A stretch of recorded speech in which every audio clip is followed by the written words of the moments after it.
Hello, everyone. Welcome to this week What's on My Plate. We're just gonna give a few minutes to let people trickle in.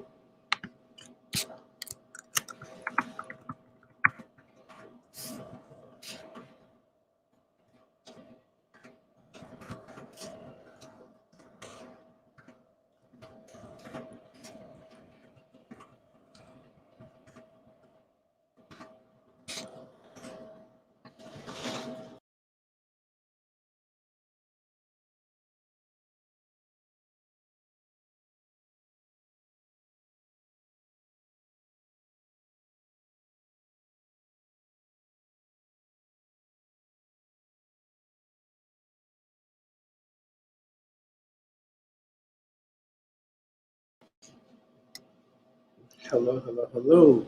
Just letting people join in. We'll be starting in a few minutes.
Okay, I think that's enough time gone to let people join in. So I'd like to welcome everyone to this week's What's on My Plate.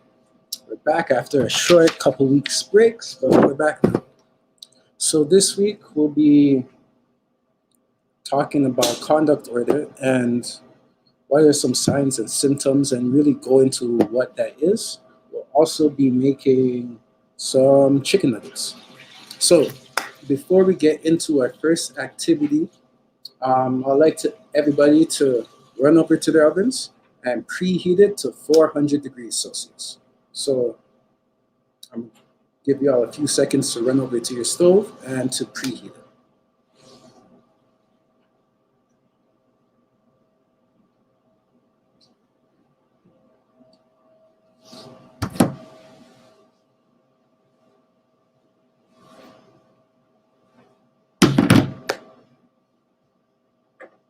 So I hope y'all ran to your oven and preheated it. So we'll get into our first activity. Give me 1 second here.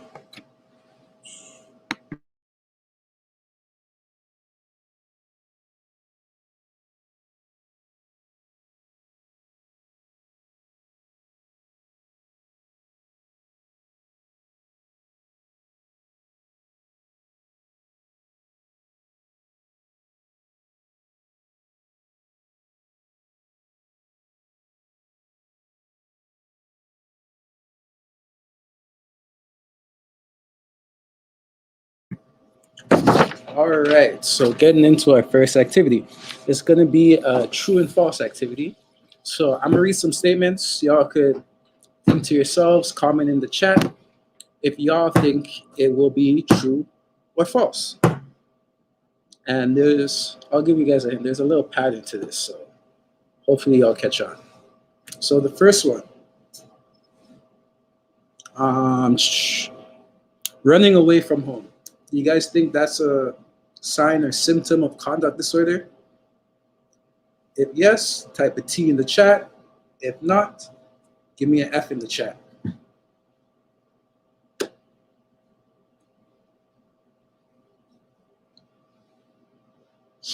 So the answer, running away from home, which is answer is true. So it is a sign of conduct disorder. The next one is frequently breaking rules. Do y'all think that's true, or do you think it's false?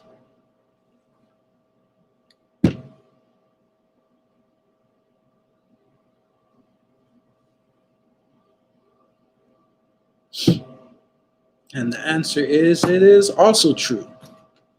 So for those of you just joining us, we are doing a little true and false of the signs and symptoms of conduct disorder. So I'm going to read out something, and then if you think it's true, comment a T in the chat. If you think it's false, comment an F on the chat. And if you see me looking at the screen, I'm just looking in the chats because we're live on Facebook as well as YouTube, so I'm reading both chats. Okay, guys? So again, for those of you joining us, we're doing a little true or false activity. I'll be reading a sentence, and then either type in the chat a T for true and an F for false. And again, if you see me scrolling through, we're live on Facebook and YouTube, so I'm scrolling through both chats. Stealing. Do you guys feel like stealing is a sign of conduct disorder? Remember, T for true if you feel so, and F for false if you do not.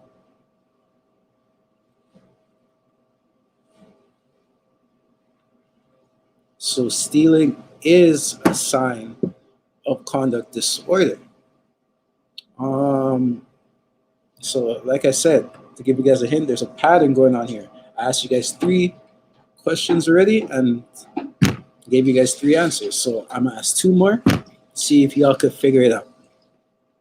So destruction of property, such as setting fires. Is that a sign of conduct disorder, or is it not a sign of conduct disorder? If you feel like it is a sign, type a T in the chat.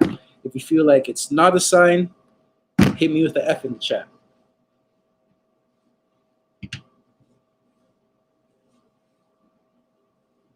So destruction of property as like setting fires, it is true. It is a sign and symptom of conduct disorder. So I'll be asking 1 more, and then I'm gonna reveal the hints I gave you guys if you guys haven't caught on already. So getting in trouble at school on a regular basis.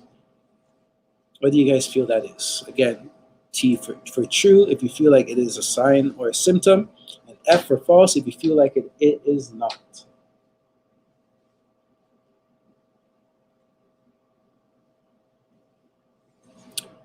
So getting in trouble at school on a regular basis is a sign. So the answer is T for true. So if you guys didn't catch on, I asked you guys 5 true or false questions already. The answer has been true all 5 times. So if you guys haven't caught on, everything I say to you guys is a sign and or symptom of conduct disorder. So I'm just going to read through the list so you guys know the signs and symptoms so that y'all could point them out for yourselves. If you guys experience that you may be doing these things, or if you may know someone that are going through these things as well. So aggression towards people or animals, threatening harm towards others, frequently starting fights with others, cruelty towards animals, frequently lying, stealing, destruction of property, like I said, frequent run-ins with the law, forcing someone into sexual behavior without the person's consent, frequently violating the rights of others, often creating conflict by escalating problems, lack of remorse for bad behavior or hurting others, difficulty feeling or showing empathy, breaking into someone's homes or cars, conning people, scamming, frequently attempts to intimidate others, bullying behavior, frequently breaking the rules, getting in trouble at school, frequently missing school, running away from home, physical fights, seeing others as hostile or aggressive even when they're not, trouble accurately interpreting social cues, and frequent injuries from getting into fights or having accidents.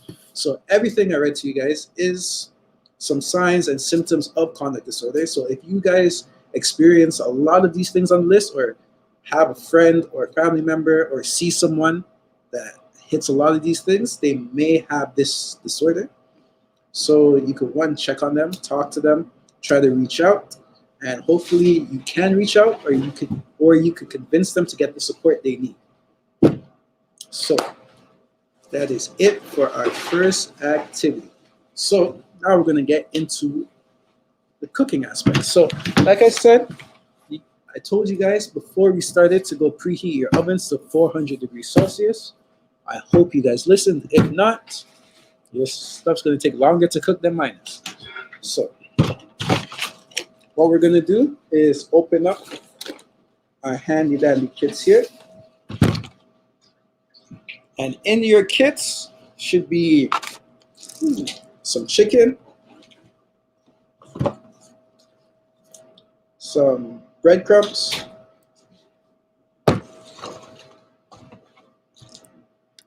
some ranch dressing. I believe this is salt. Yep, that's salt. Salt. Some oil.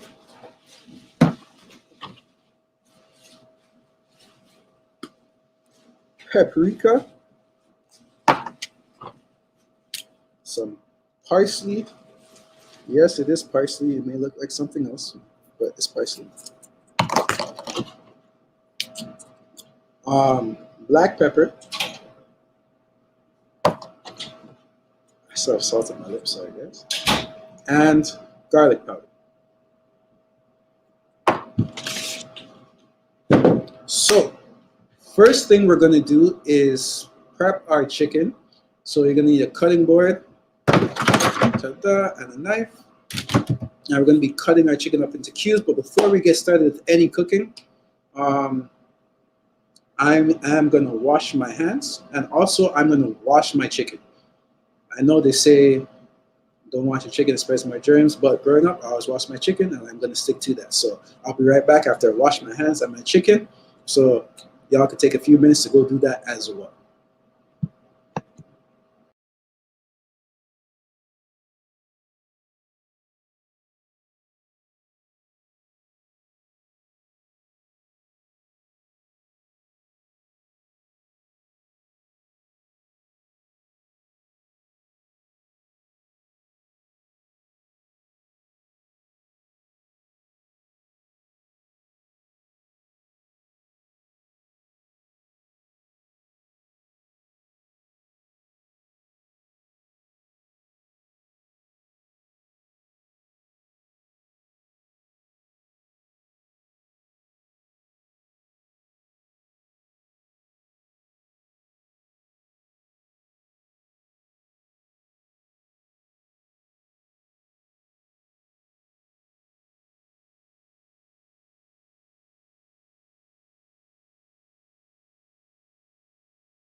Okay, so I'm back. Wash the chicken, wash my hands as well. So what we're gonna do is take our breasts. I'm gonna cut them into cubes. Okay, so we're gonna cut it into big cubes.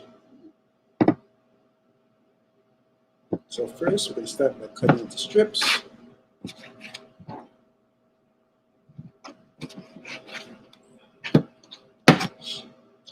And then cut into cubes. They don't have to be perfect cubes, just big chunks, just like chicken nuggets.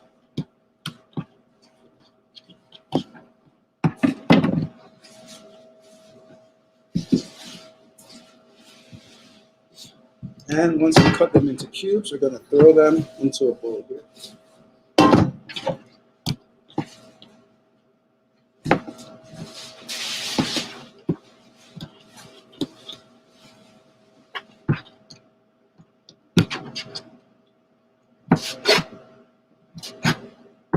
So again, we're just cutting up our chicken breasts into big chunks, just like so.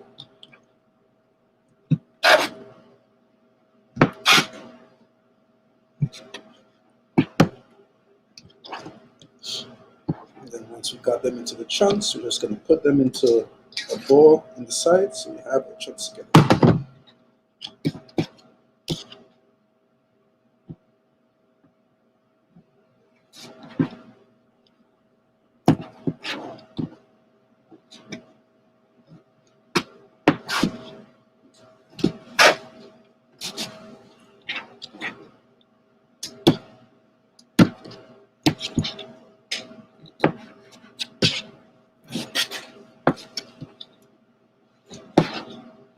These knives are sharp.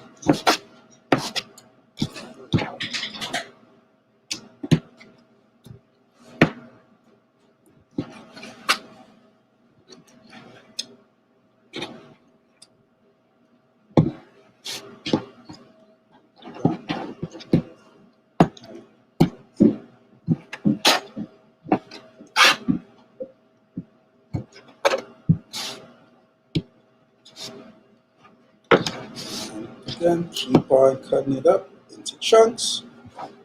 Doesn't have to be perfect, just has to be chunks.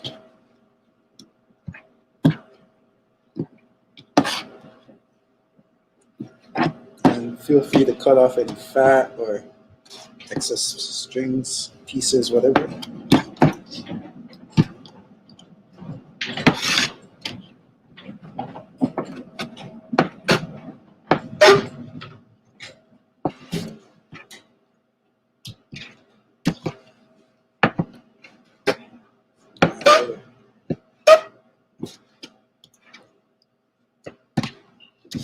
One more here. You guys only got one breast. I have three here, so just bear with me. This is my last one here.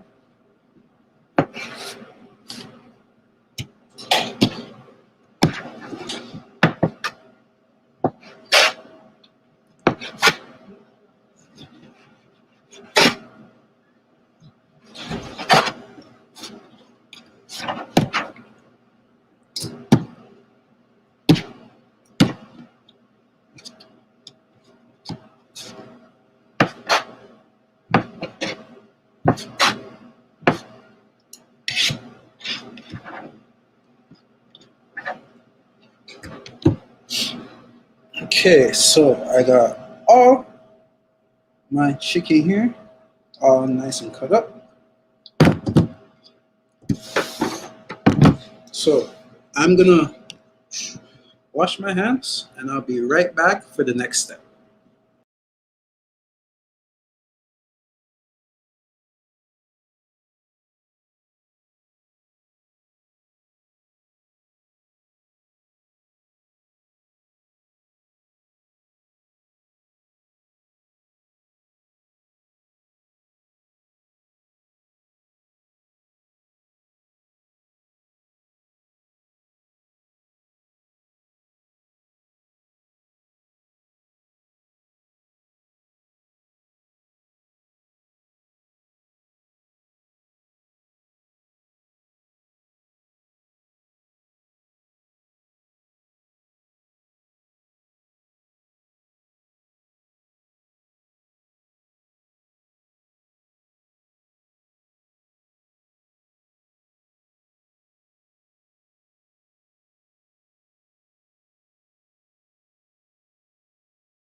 Okay, so I wash my hands, put a glove so it's easier.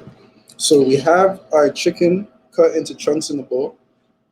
If you have a big gallon-sized Ziploc bag, so like a bigger version of this, you could go ahead and put your chunks in there. So what we're gonna do next is we're gonna take our ranch, just pop it open. So you're gonna want to measure out 1/4. Is it 1/4? Yeah, so 1/4 of a cup.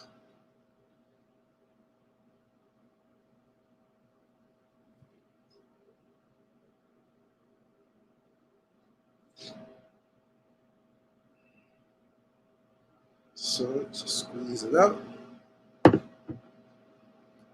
So 1/4 of a cup, and you're just gonna put it in your chicken or on your chicken, 1/4 of a cup, just like so, and you're just gonna mix all of that ranch in. Not the prettiest sight, but trust me, it will taste really good. So you're just gonna mix your ranch onto your chicken like so. Okay.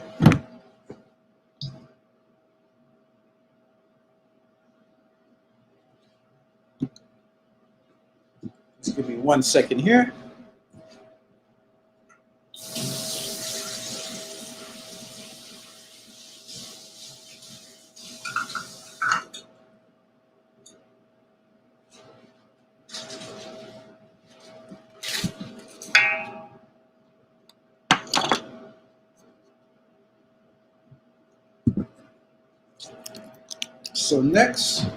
So now that your chicken is all covered in ranch, now you're gonna want to add your breadcrumbs, black pepper.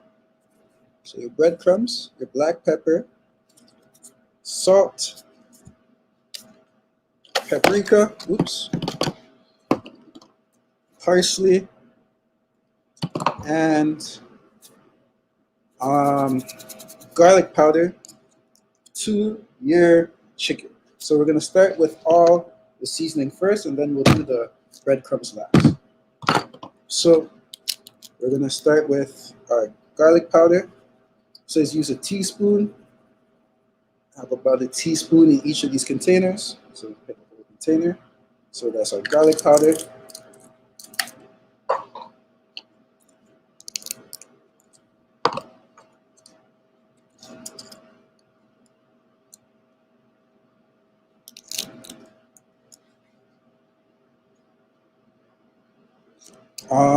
Our parsley,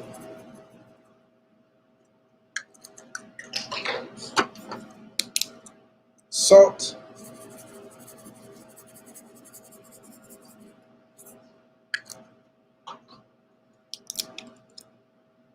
black pepper,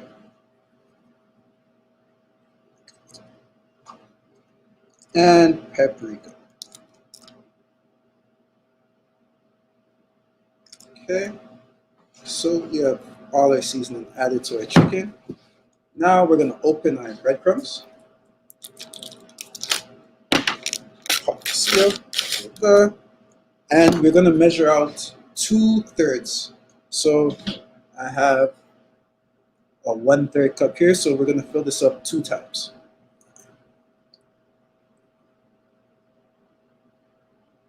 Get a little overflow, that's okay. So this is 1.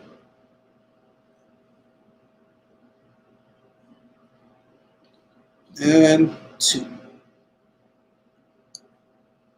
So now we have our chicken,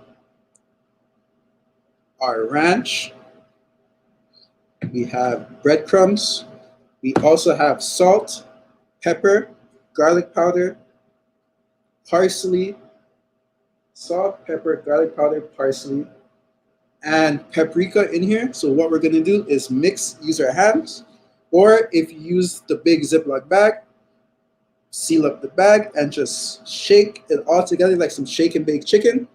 I didn't have a Ziploc bag, so I had to use a bowl. So I'm gonna take my hands and mix it all together. Yep, and just get it. Really put in that work. Use that arm strength and mix it all together till it's all nice and evenly coated. Yep, mix it all up till it's nice and evenly coated.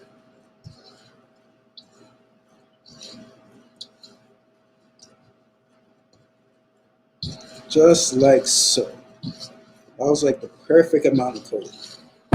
So now, remember how I said to have your oven preheated? So you're gonna need it now. So what you're gonna do, oops, let me, move some of this stuff out of the way so y'all can see me. So we're gonna take a baking tray, and we got some aluminum foil. I call it tin foil, but it's aluminum foil. So we're gonna open this up.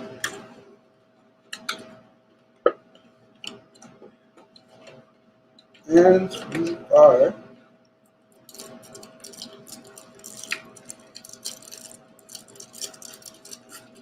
going to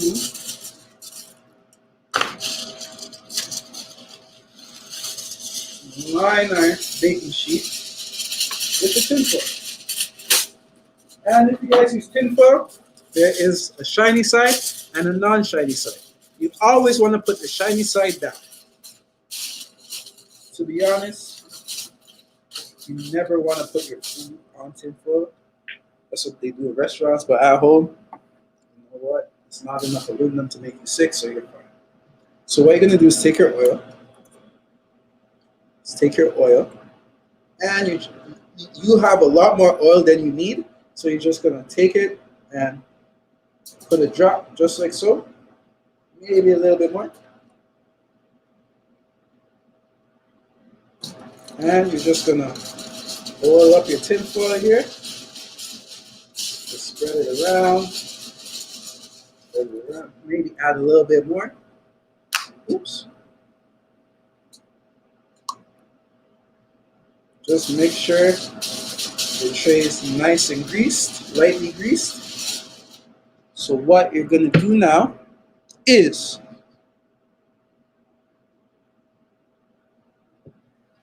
take your mixture, or let me call it your raw chicken nuggets. All this, make sure it's nice and mixed together. And you're gonna wanna lay it onto your baking ram.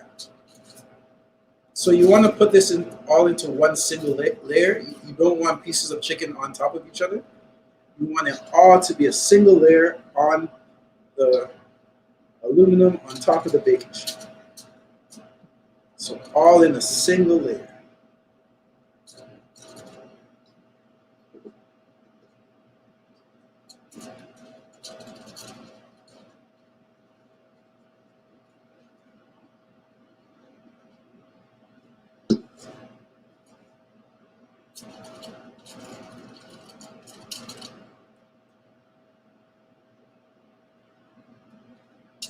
Okay, so make sure no chunks are on top of each other. Just gotta make sure it is all in a single layer. Take off this glove. Done with it. Don't need to pause to wash my hands because it's clean. And just like so. Ta-da! So what I'm gonna do is change up the angle so y'all can see me here. Oops. Okay, we're good. I froze for a bit. I was scared that I was gonna get cut off. So I have my oven preheated here to 400 degrees. I hope you guys listened to me and preheated your oven. If not, enjoy your raw chicken nuggets. But I have mine here on the single layer going into the oven, right?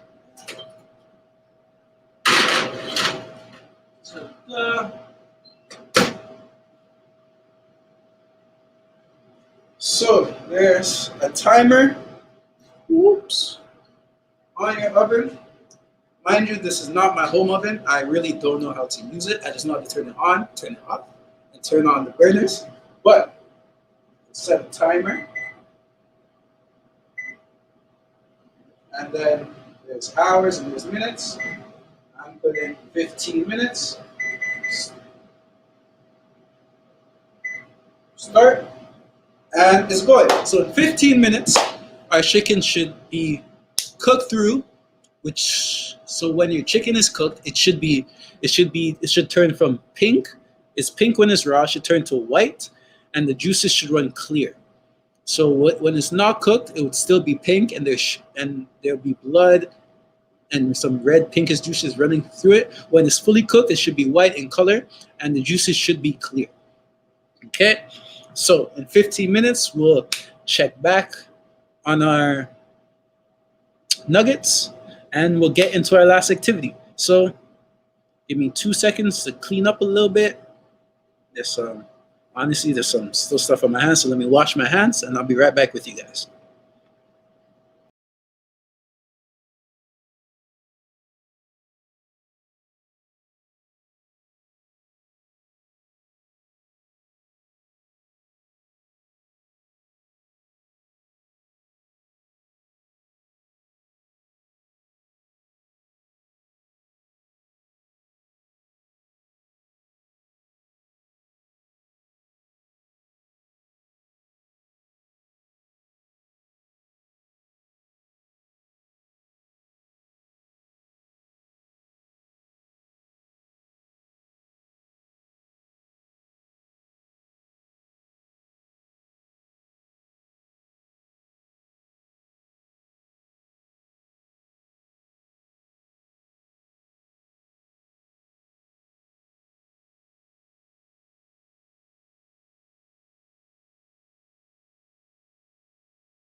All right, and we're back. So, like if you guys have joined us before, this part of the session is more of a discussion piece where we go more in depth on the topic, which is conduct disorder, while we enjoy our lovely meal. But our meal is still in the oven, so by the time we're done our discussion, we'll have some lovely chicken nuggets to enjoy as we indulge in a lot of self-care for the rest of the evening. So let's get into this discussion. So again, the topic of the day is conduct disorder. And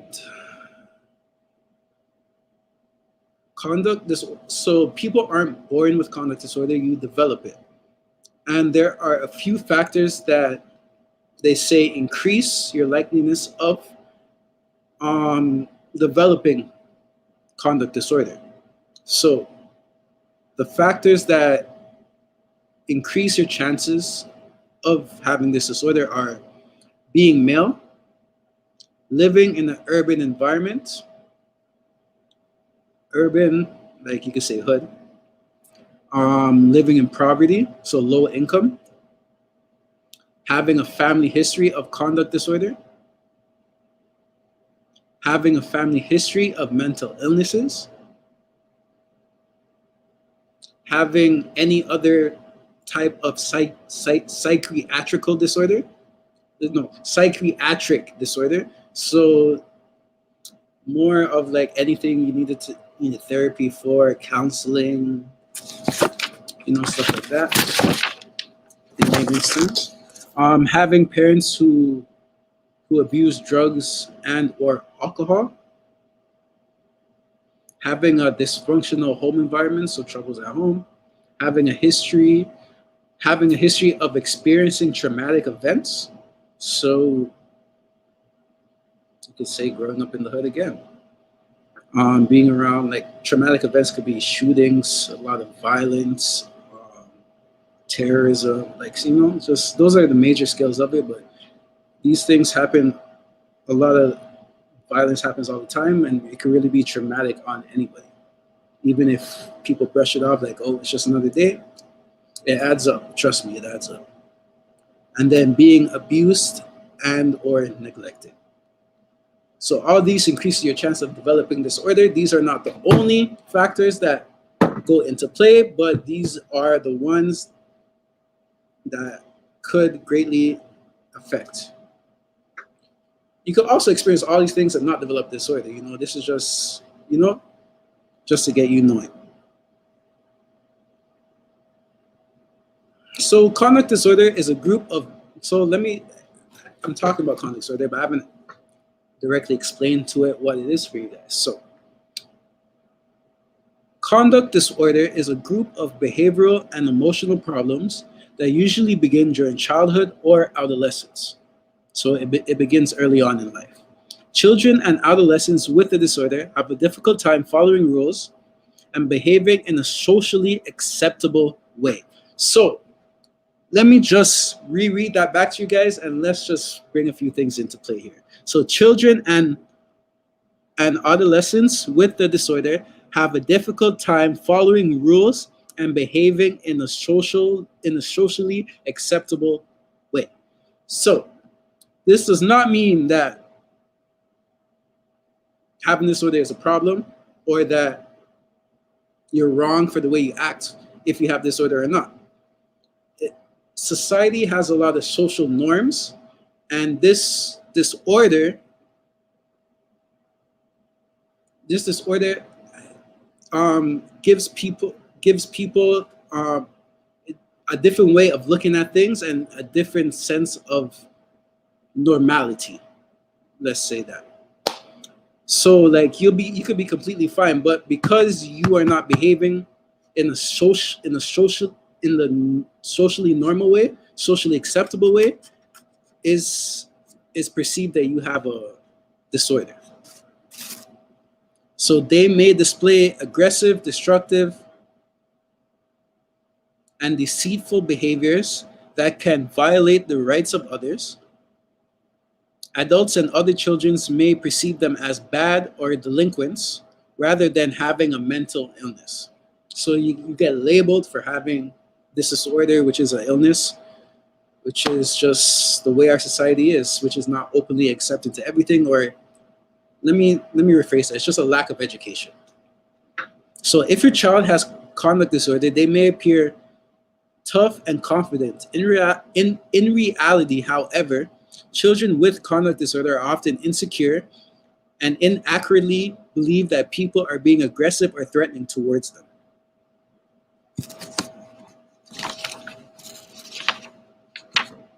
So let me tell y'all. Actually, give me 1 second while I check the oven on our nuggets. I suggest y'all go do the same too, because you don't want your food to be burning. And I'll be right back.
Okay, sorry for that. There's about 5 minutes left on the oven, so I know this will be ready soon. Yay!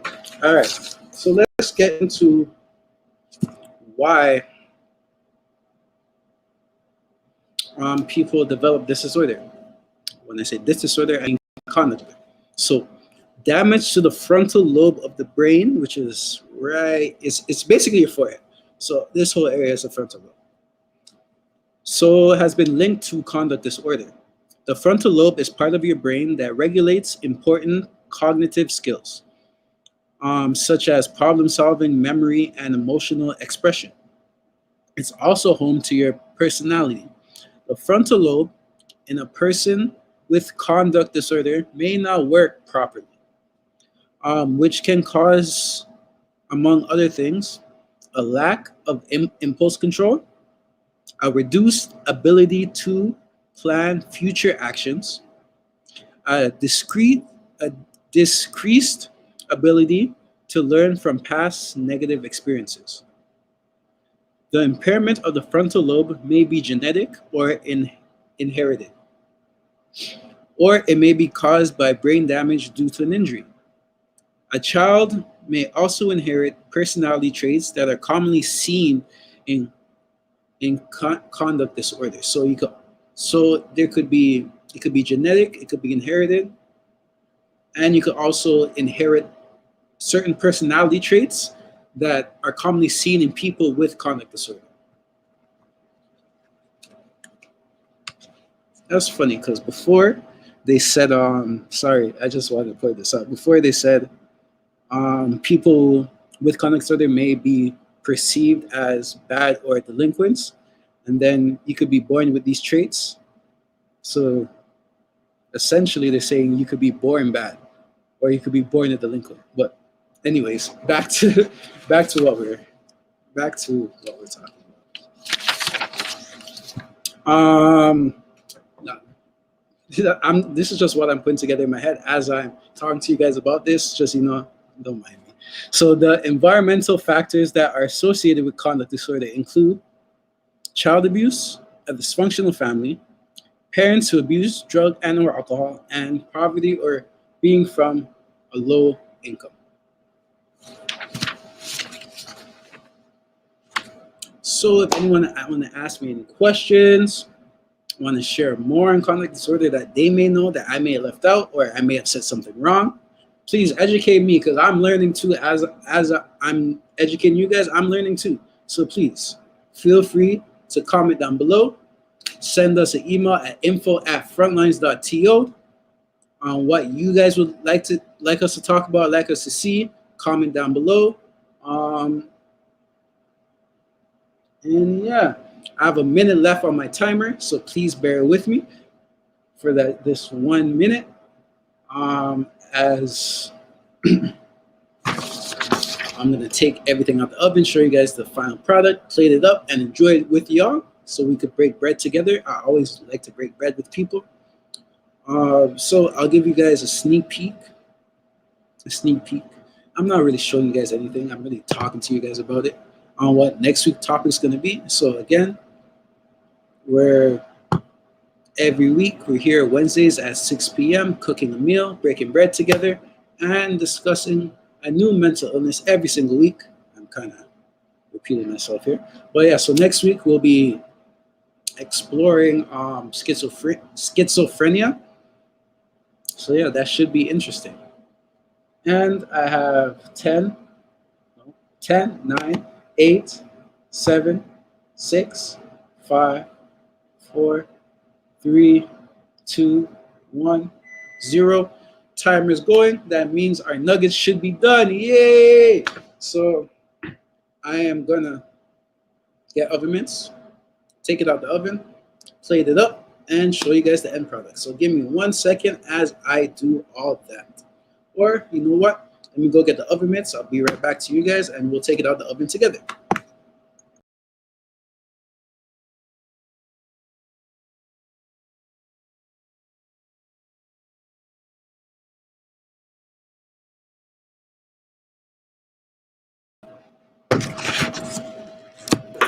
Ooh, let's walk over to our handy dandy oven. Honestly, this smells so good. I actually can't wait for it.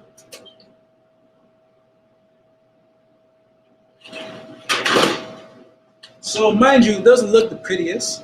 I could have put the breadcrumbs around the chicken more, but hey, it's cooked. It smells good. I'm not gonna complain. So this is how we're looking currently. Like I said, I could put the breadcrumbs around the chicken more, but it is what it is. Still gonna make a wonderful meal. So what I'm gonna do is plate this up, and I'll be right back with you guys.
Okay, so here we are with the final product.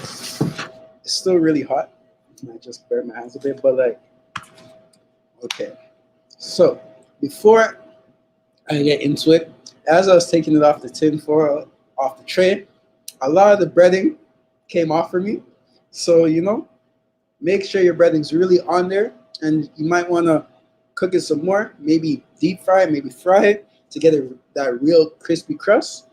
Because my breading was still, even though the chicken's fully cooked, my breading was still kind of soft and it kind of all like fell off. But I kind of have like a half breaded chicken, not really nuggets, half breaded chicken chunks or just chicken, as y'all can see right here. But you know, it's not about how it looks, it's about how it tastes. Wow, it's actually really good, really, really good. Mm, mm, mm, mm. So I hope you guys enjoyed this week. What's on my plate? Hope you guys enjoyed not only these delicious nuggets, but also the topic we talked about today. And again, if you guys want to recommend any topics that we haven't covered that you'd like us to cover, or any meals you'd like us to cook with you guys, feel free to let us know. Comment down below. Hit us up at info@frontlines.to. And yeah, we'll make sure we get to it. And thank you all for joining us this week for What's on My Plate. And I'll see you all again next week. Take care, everybody.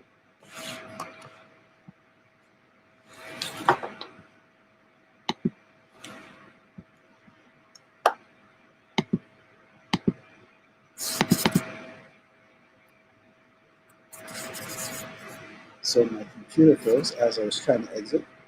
So give me 1 minute. I know you guys can still see me. But my mouse isn't letting me exit.